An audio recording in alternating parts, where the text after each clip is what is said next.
Hi guys, so basically what I'm showing you today is the regeneration of a DPF filter, which is known as a diesel particulate filter. This can be done in many vehicles, any diesel vehicle really. At some point in its life it will ask for this done. However, the only problem you need to make sure you need to have is diesel in the car. This car we started off on had half a tank of diesel, and as you can see it's gone down to a quarter, but luckily we're reaching the end of the test, so we will complete the test.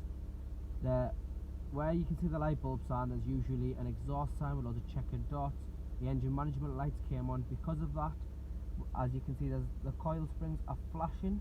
If I just zoom in a little bit, the camera quality isn't too good, but the coil springs are flashing and the diesel DPF's running. You can see the rev meter's up itself, but there isn't anyone revving the car. Just connected to diagnostics.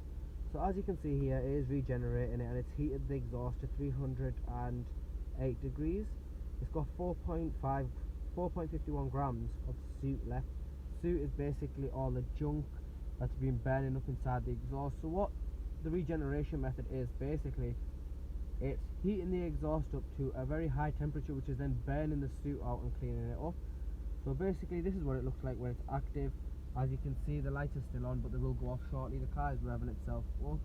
So this was a quick video just to show you how it was and what the diesel regeneration does look like. So if you're doing it yourself, you know what it's like.